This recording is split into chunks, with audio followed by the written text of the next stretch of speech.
마음대로 살아온 죄인입니다. 죄인입니다. 이제 이제 내 모든 죄를 회개하오니 모든 죄를 회개하오니 이제 내 모든 죄를 회개하오니 이제 모든 죄를 회개하오니 용서해 주세요. 용서해 주세요. 하나님이 나의 아버지이심을 나의 아버지이심을 유일한 세상의 창조주이자 유일한 세상의 창조주이자 세상의 창조주이십니다. 구주이심을 믿습니다. 지금 내 마음은 응. 문을 아빠 열겠습니다. 내가 하는 말을 듣고 따라하세요. 요거 읽으려고 하지 말고. 하나님이 나의 아버지이심을 나의 아버지이심을 유일한 세상의 창조주이자 유일한 이 세상의 창조주이십니다. 구주이심을 믿습니다. 구주이심을 믿습니다. 아멘. 예수님께서 예수님께서 내 죄를 대신 십자가에 십자가에 못 박혀 죽으시고 다시 살아나신 것을 믿습니다. 다시 살아나신 것을 믿습니다. 지금 내 마음의 문을 활짝 열고 지금 내 마음의 문을 활짝 열고 예수님을 나의 구원자, 예수님은 나의 구원자이다. 나의 주인으로 모셔드립니다. 나의 주임으로 모셔드립니다. 이제는 지금까지 나를 속인 다른 모든 신들을 버리고 지금부터 내 생명이 다하는 날까지 주님과 함께 살아가게 하옵소서. 나를 구원해 주신 예수님의 이름으로 기도드립니다. 예수님의 이름으로 기도드립니다. 아멘. 자, 마지막으로 요거 딱 앞뒤로 한 번만 더 읽겠습니다. 한 번만 소리 내서 읽으세요. 요거. 예수만 구원하는 신이다. 네. 우주는 신이 참 신이야 아닙니다. 믿으세요? 네. 네. 양옆에 계신 분들께 이렇게 인사하시겠습니다. 주님의 이름으로 축복합니다.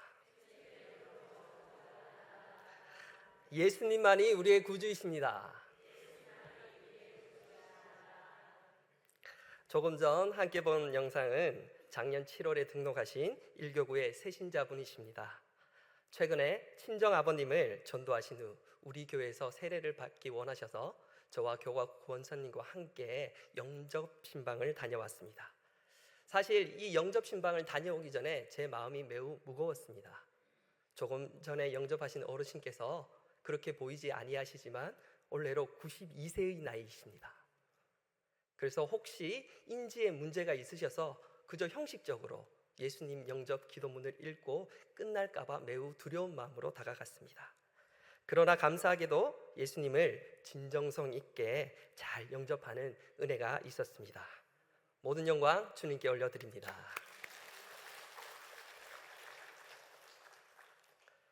이슬람권 전도에서도 이와 비슷한 염려가 늘 있습니다. 현재 있는 무슬림들에게 복음을 전하고 예수의 이름을 전하면 그들은 단 1초의 망설임도 없이 난 예수를 믿는다고 고백하기 때문입니다. 그렇다면 이 전도가 통한 것일까요? 안타깝게도 그러하지 않습니다. 그들의 성경책인 꾸란에서도 예수님을 구원자가 아닌 아브라함과 같은 다윗과 같은 선지자로 믿고 있기 때문입니다. 그래서 이들이 정말로 예수님을 구주로 영접하였는가를 분별하기 위해서는 하나의 질문이 더 필요합니다. 그 질문은 바로 너희가 믿었던 과거의 신 알라를 부인할 수 있느냐? 알라를 부인하고 예수 그리스도를 너희 구주로 영접하겠느냐라는 질문에 동의할 때 그들이 비로소 예수를 영접한 것이 되기 때문이죠. 그러나 대부분의 이 질문을 받은 무슬림들은 분노하며 혹은 정색하며 그러한 일은 절대 있을 수 없노라고 고백하며 뒤로 돌아가 버리기가 일쑤입니다. 여기에 착안하여서 이번 신방에서도 기본적인 영적 기도문과 함께 바로 얼마 전까지 어르신께서 가문의 종교로 믿었던 불교의 신을 부인하는 의미를 담아 부처는 참신이 아니고 오직 예수만 참신이라는 고백문을 덧붙여 준비하였던 것입니다. 즉 이제 나는 지금까지 집안의 주신으로 삼았던 부처라는 신을 부인하고 끊어내고 예수 신께로 나아가겠다는 고백을 받아내기 위해서였습니다. 이렇게 철저히 준비한 것에서는 두 가지 이유가 있었습니다. 첫째는 일상적인 영적 기도문 또한 훌륭한 신앙 고백이지만 당신이 믿었던 신과 함께 예수란 신의 혜택을 더 보지 않겠냐는 이러한 이치로 다가갈 수가 있었기 때문이었습니다. 또 두 번째 이유는 어르신께서 고령의 나이셔서 다음 순차적으로 우리 교회에서 세례를 받기 원하시지만 혹시나 그 전에 하나님이 부르신다면 오늘의 영접이 가장 확실히 이루어지는 것이 너무나 중요한 포인트가 되었기 때문입니다. 사실 어르신께서는 처음에 이 마지막 두 문장 읽기를 잠시 머뭇거리셨습니다. 아직도 집안 제사를 절에서 모시고 있었기 때문입니다. 그러나 딸과 동행한 신방자들이 간곡한 전도로 말미암아 결국 마음의 결단을 하시고 나서야 예신을 버리고 예수를 구주로 선포하셨던 것입니다. 이 영접의 장소가 어르신의 집 근처 카페였는데요. 이 영접의 선포가 카페에 울리는 순간 카페 사장님께서 박수를 치셨고 선물로 케이크까지 서비스로 주셨습니다. 그렇습니다. 우리 인생의 가장 큰 축복은 바로 하나님의 축복인 예수를 영접할 때 시작되는 줄 믿습니다. 아멘이십니까? 이 가운데 놀라운 것은 친정 아버님의 전도를 신청한 성도님 또한 아직 초신자라는 것이었습니다. 본인 또한 여러 우여곡절 끝에 작년에 처음으로 우리 중앙교회에 처음으로 발을 내디디셨는데 벌써 여러 영적 전쟁들을 치르며 열매를 맺으신 것입니다. 친정 어머니께서는 아직도 집안의 제사를 집례해주는 스님과 함께 한 집안에 두 종교가 있을 수 없다며 친정 아버님의 예수 영접을 반대하고 계십니다. 분명한 것은 이 어르신의 영접으로 말미암아 이 집안에 또 작은 소용돌이 혹은 큰 폭풍이 몰아칠 수 있다는 것입니다. 그러나 믿어 의심치 않습니다. 비록 그 영적 폭풍의 모양이 당장에는 저주와 같은 모양일지라도 반드시 축복의 통로가 되어 우리가 상상도 못할 복으로 바뀌게 될 것을 말입니다. 오늘의 본문에서도 집안에 드리워진 영적 어둠을 한 여인의 결단으로 말미암아 하나님의 축복으로 바꾸고 계신 것을 우리는 볼 수가 있습니다. 여기서 주의할 것은 잘 살펴보지 않으면 축복의 탈을 쓴 어둠, 곧 저주를 구분할 수 없다는 것입니다. 먼저 창세기 27장 4절의 말씀 저희 함께 읽도록 하겠습니다.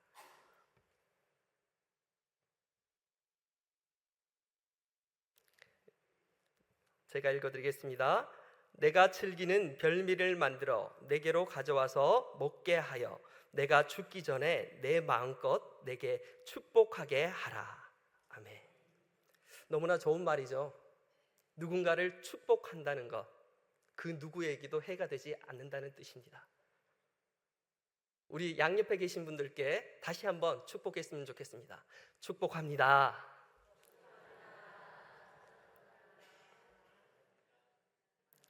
이번에 다시 한번 축복하도록 하겠습니다. 영어로 하겠습니다. God bless you.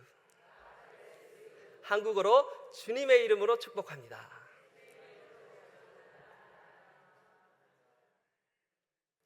이 순간 성도님들께 한 가지 질문을 드리겠습니다. 여러분들께서는 여러분들의 부모님의 가득한 사랑이 담긴 축복을 받으시겠습니까? 아니면 주님의 이름으로 축복을 받으시겠습니까? 누구의 이름입니까? 이 원리를 가지고 27장 4절의 말씀 다시 한번 읽어보도록 하겠습니다.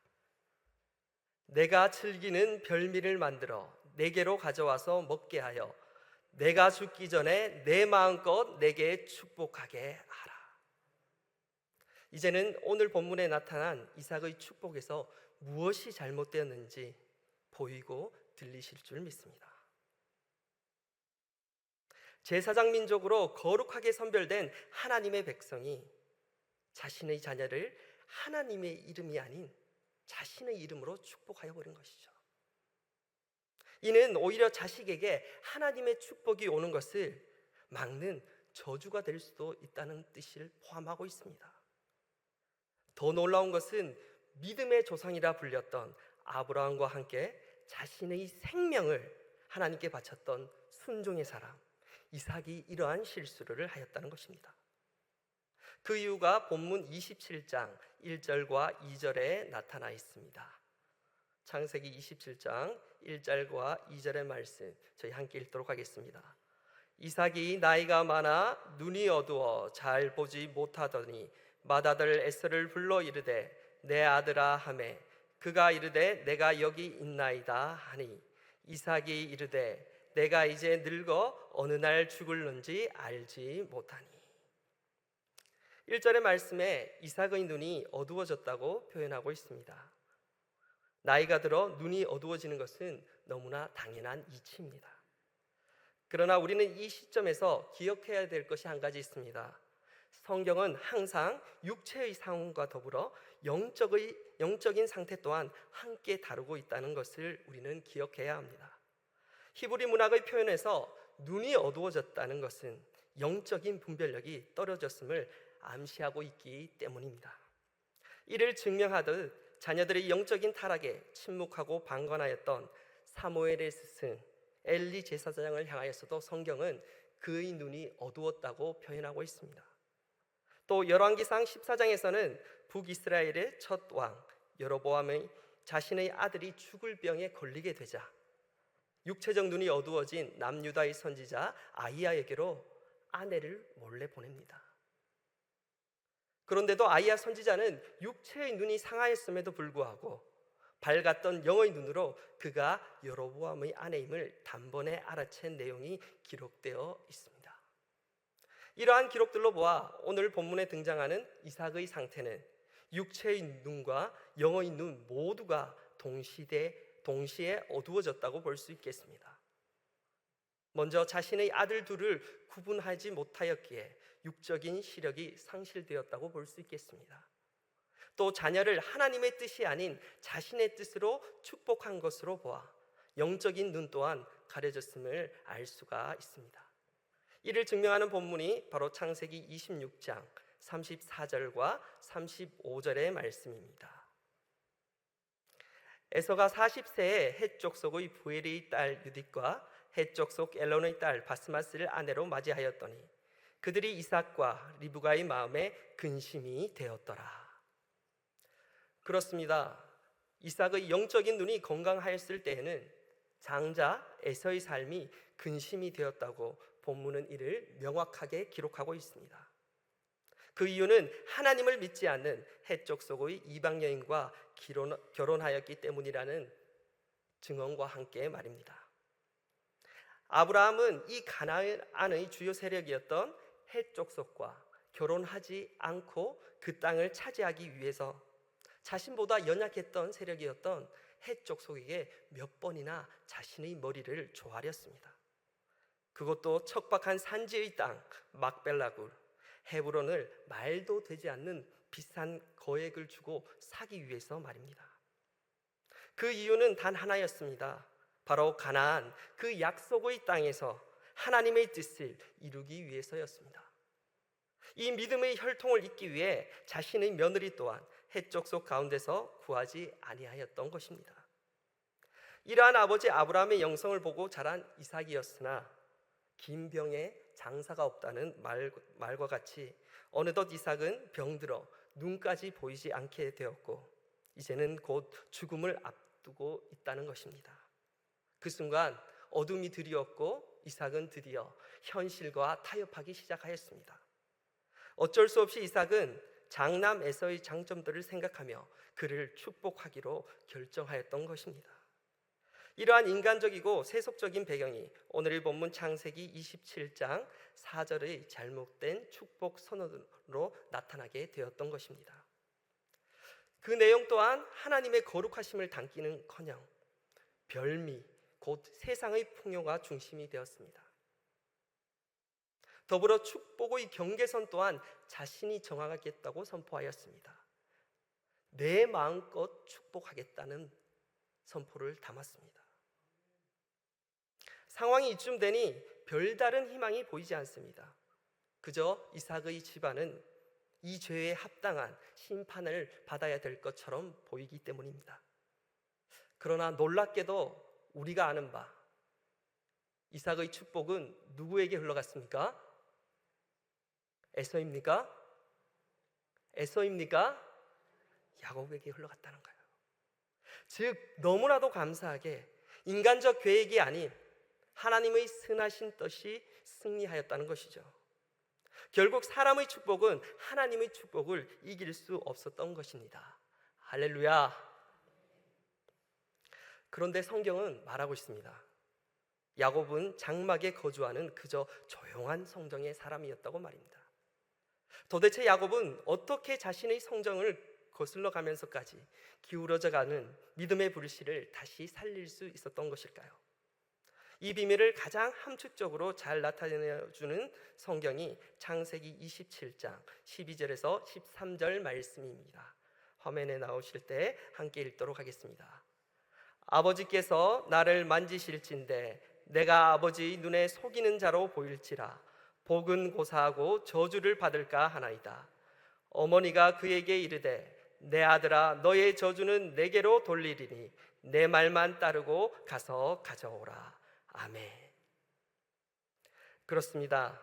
하나님께서는 당신께서 택하시고 축복하신 집안마다 사단이 공격할 것을 아시고 이를 능히 막을 리브가와 같은 믿음의 사람들을 그 집안의 문지기로 준비시켜 놓으셨다는 것입니다.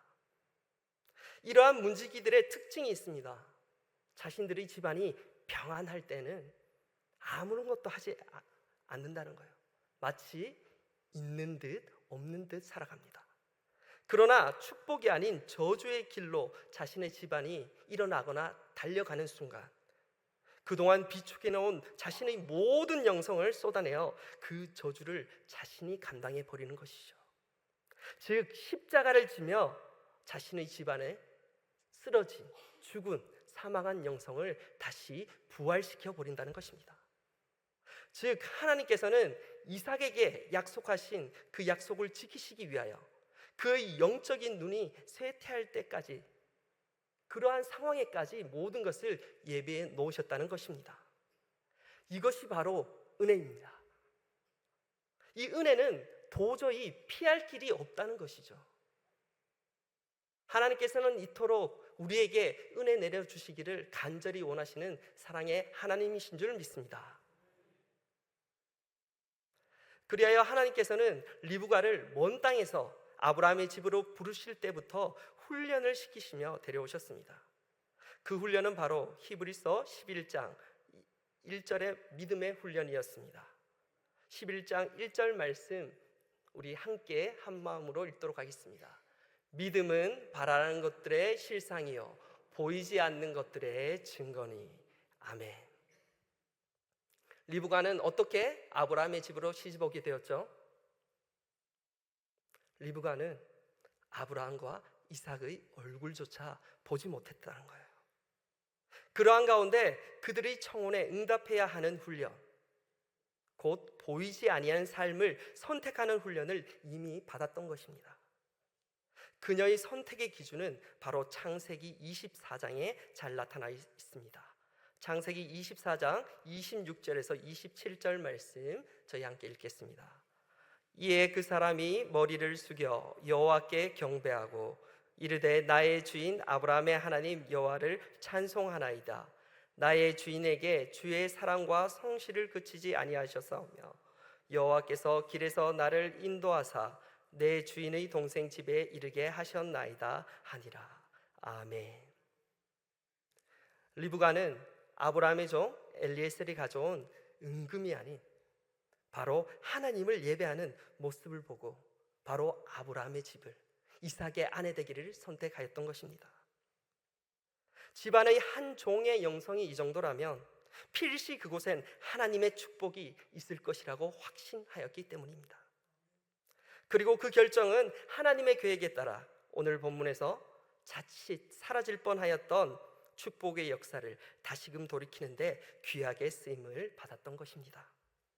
이 자리에 계신 모든 분들 또한 리브가와 같이 가는 곳마다 하나님의 축복을 다시 일으키는 주의 일꾼들이 되시기를 간절히 소망합니다.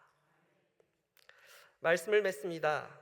오늘은 제3여전도의 헌신 예배로 드려지고 있습니다. 나이대가 60대 초반이시더라고요. 이 나이를 확인하고 저는 바로 오늘의 본문을 준비하고 결정하였습니다.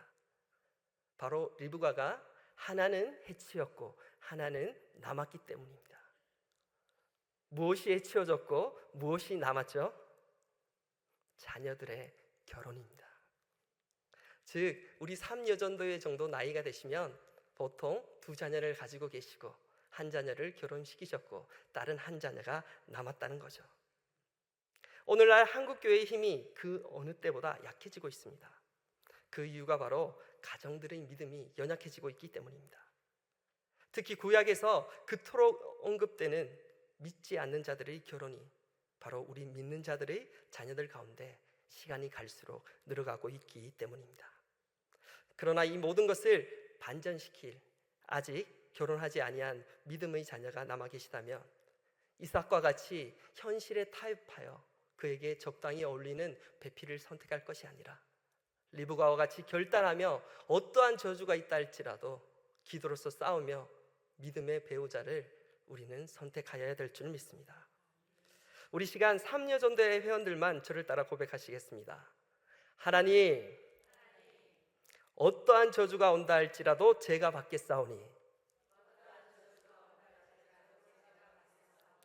믿음의 축복을 이어갈 배우자를 우리 자녀들에게 허락하옵소서. 아멘. 이때 이렇게 피해 가시는 분들이 또 있습니다. 저는 다 보냈는데요.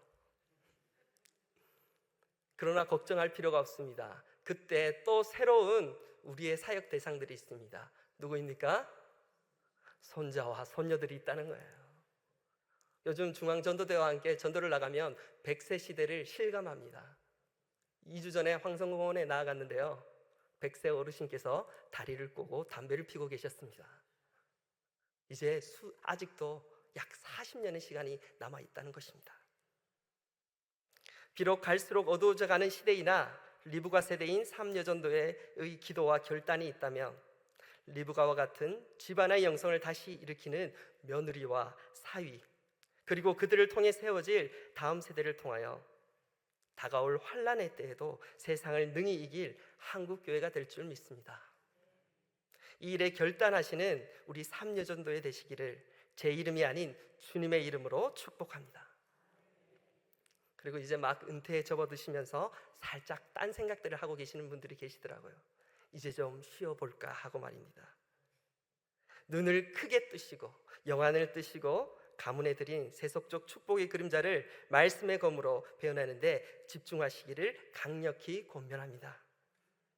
그리고 그를 위해 우리 중보기도팀과 중앙전도대는 늘 열려 있습니다.